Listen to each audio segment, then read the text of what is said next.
Right. Welcome back to Study Hall, everyone. Today we are going on a bit of a different deep dive. We're looking at terms of service. Ew. Specifically Snapchat's terms of service, both the U.S. and international versions. You know, I think most of us just click agree without even really thinking about it. Oh, absolutely, yeah. But these documents actually reveal a lot about how companies operate and what rights we have as users. Exactly. It's kind of like this secret code that governs our digital lives, isn't it? Yeah, it is. It is a bit. So let's put on our critical thinking caps and see what we can uncover. Absolutely. So first off, I think it's quite interesting that there are separate terms of service for U.S. users and everybody else. Yeah. What do you think? Why is that? Well, I suppose different countries have different legal systems, right? Yeah. And different regulations, particularly when it comes to data privacy and online content. So companies like Snapchat, they have to kind of tailor their terms to comply with all these different legal frameworks. Right. It's sort of a reminder that the internet, despite seeming borderless, is still very much governed by by geographical boundaries. Yeah. Yeah. It is quite interesting that. Yeah. So when you look at these two versions, I mean, what kind of jumps out at you? What's the first thing you see? One of the most striking things, well, similarities actually, is the arbitration clauses in both versions. They're very prominent. Arbitration clauses. Just remind everyone what is an arbitration clause? So, essentially, an arbitration clause means that by agreeing to it, you're basically waiving your right to sue Snapchat in a traditional court. Right. If a dispute arises. Instead, you agree to resolve the issue, through a private arbitrator. Oh, okay.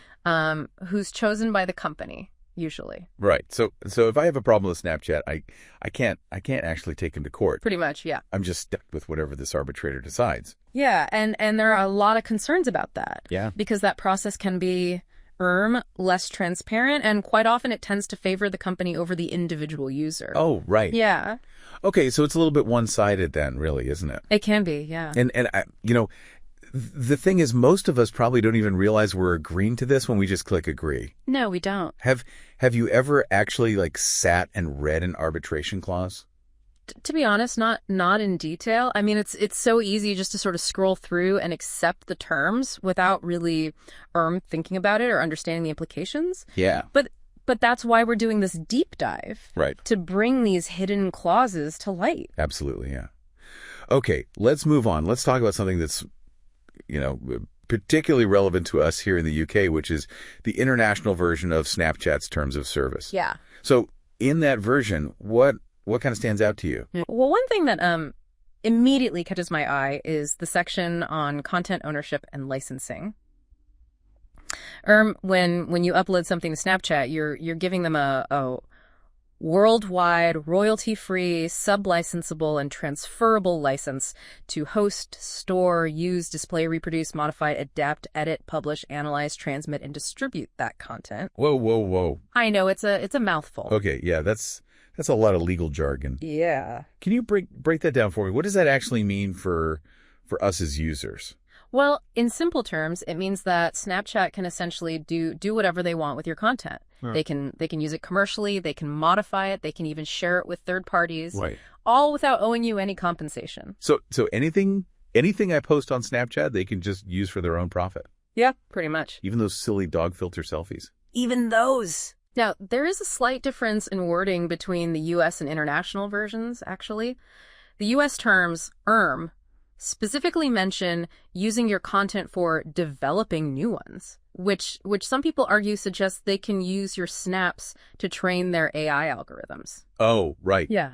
That's a bit unsettling, isn't it? Yeah, it is. Imagine your face being used to develop some facial recognition software without you even knowing about it. Exactly. Really makes you think about the value of our data, even those seemingly throwaway snaps. Yeah, it really does. It's a reminder that even in this seemingly ephemeral world of disappearing messages, our data can have a lasting impact. Okay, so we've talked about arbitration clauses. We've talked about content ownership. Yeah. What about content moderation? So where does Snapchat stand on that?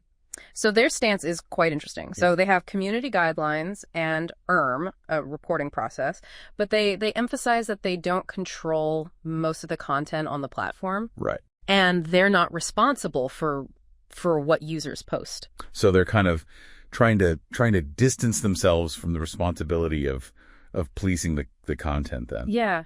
It's a pretty common approach for social media platforms these days. They want to kind of promote freedom of expression, but also protect themselves from liability. Yeah. So it's a tricky balancing act. It does make you wonder, though, how effective their content moderation can be if they're not taking a more proactive approach.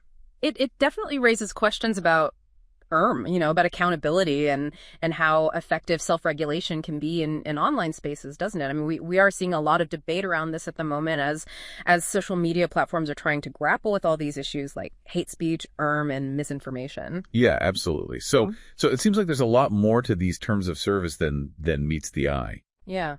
There always is with legal documents, isn't there? But by taking the time to really unpack these terms, I think we can begin to understand the hidden implications and then make more informed choices about our online behavior. Yeah, I think that's a great point to pause for now. Welcome back to Study Hall. As we sort of continue our deep dive into Snapchat's terms of service, I'm particularly interested in the implications for user privacy. Oh, absolutely. That's a crucial aspect, definitely. Snapchat obviously collects a lot of data about us. Yes, tons, from our location to our contacts, even the content of our snaps. I mean, yeah, they're collecting quite a lot. And their terms actually outline how they can actually use and share that data. Yeah, exactly. They state that they can share information with third parties. Right. Including law enforcement agencies under certain circumstances. Right. Okay. So there's this sort of trade-off then between, user privacy and the companies need to maybe cooperate with legal authorities. Right. Absolutely. It's a very complex issue, and there's no easy answers to that, is there? Because obviously we all value our privacy, but at the same time we also want these platforms to be safe and secure for everyone. Yeah. Speaking of safety, what about Snapchat's security measures? Sure. So what do their terms actually say about protecting, user accounts?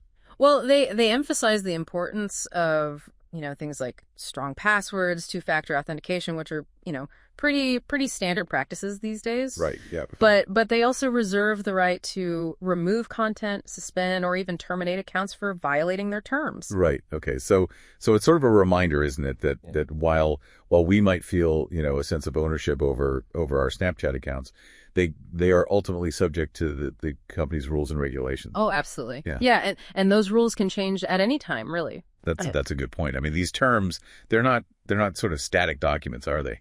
Snapchat can update them whenever they see fit. Yeah, exactly. And that's why I think it's so important to stay informed, revisit these terms every now and then. Yeah. Even if you just skim through them, it's worth being aware of any significant changes, really.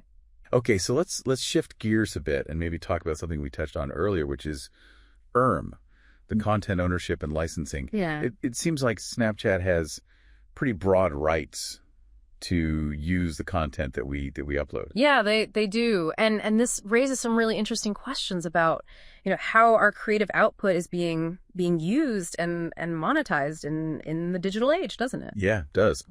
Especially, I guess, here in the UK where the international version of the terms applies. Yeah. There's that clause about granting them, a worldwide, royalty-free, sub-licensable, and transferable license. I mean, it's a very comprehensive license. They can essentially use our content for any purpose they see fit, including developing new products or features, as kind of hinted at in the U.S. version. Exactly. It's just a reminder that even seemingly fleeting content, like snaps can become valuable data points in the hands of a tech company, really. Yeah, that's true. So, before you post that next selfie with the dancing hot dog, remember that it could end up being, part of Snapchat's next big marketing campaign. Absolutely. Or even fuel the development of their AI algorithms, potentially. Yeah. It is a thought-provoking concept, isn't it? That our digital footprint is much more significant than we we often realize. Absolutely. Yeah. And I think these terms of service offer, a very fascinating glimpse into how those footprints are being tracked and utilized, don't they? Yeah, they really do. Okay, so we've covered a lot of ground here. We have. Well, maybe just take a moment to reflect. What are some of the key takeaways for our listeners, I guess, here in the UK? Well, I think the biggest takeaway for me is the importance of just being aware of these terms in the first place. Don't just blindly click agree. Take a few minutes to actually understand what you're agreeing to and how it might, potentially impact your online experience. Yeah. And remember that these terms can change, as we've said. Yeah. So it's worth checking back periodically to see if there are any updates. Absolutely. Another key point, I think, is that, Snapchat has very broad rights to use the content you upload, as we've discussed. Yeah. So be mindful of what you share, knowing that it could be used in ways that you might not have anticipated. And finally, I'd say, remember that while Snapchat does offer certain security measures, it's important to take your own steps to protect your account as well. Right. Use a strong password, enable two-factor authentication, and be cautious about what information you share online. Yeah. I think those are all excellent points. At the end of the day, it's all about, being an informed and empowered user in the digital age. Absolutely, yeah.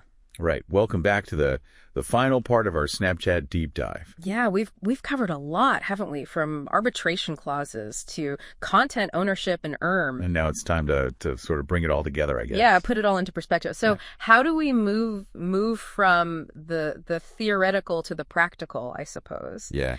How can our listeners in the UK actually navigate these terms of service and really safeguard their interests? That's the $1 million question, isn't it? It is. Well, I think first and foremost, awareness is absolutely key. We've talked about, the importance of reading those terms, even if it's just skimming them for the really crucial points. But what else can our listeners do? What practical steps can they take? Yeah, exactly.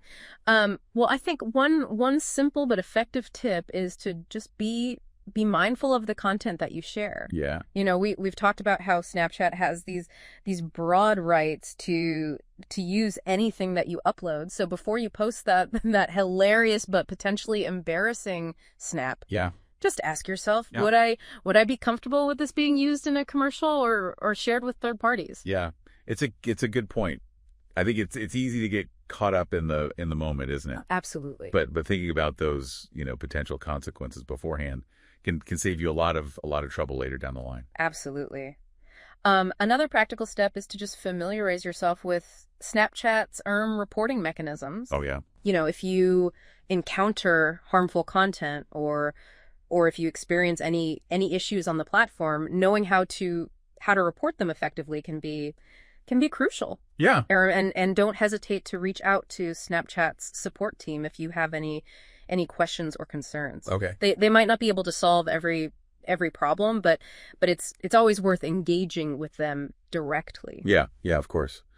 I think it's worth addressing one common misconception that I sometimes hear. Okay. Which is that some users believe that because they're in the UK, these terms of service don't fully apply to them. Right. Or that they have, stronger legal protections. Right. Yeah, that's a dangerous assumption to make. It is. Yeah. Whilst UK law does provide certain safeguards, like the GDPR, for example, it's crucial to remember that by agreeing to Snapchat's terms, you are also consenting to their specific rules and regulations, regardless of your location. Exactly. And while the international version might differ slightly from the US version, the core principles regarding content ownership, arbitration, and content moderation, they remain largely consistent. Right. Okay. So bottom line. Don't be complacent. Yeah. Be informed, be proactive, and be mindful of your digital footprint. Yeah, I think that's really, really important. Yeah. Right. Should we wrap up this deep dive then with a final thought? I think so. I think as we become increasingly reliant on these digital platforms, Yeah. it really is more important than ever to understand the agreements that we're entering into. Yeah, these terms of service, they might seem like quite dry legal documents. They do. But they actually have a real impact on our online lives. Absolutely. You know, by taking the time to actually read them, to understand them, Yeah. we can empower ourselves to make more informed choices and navigate the digital world with greater confidence, I think. Absolutely, and with more control, really. Yeah, definitely, yeah. Well, that's it for our Snapchat deep dive. I hope you found it enlightening, to say the least. As always. Remember, stay curious, stay informed, and stay safe in the digital sphere. Yes. Until next time, happy snapping. Right. Bye.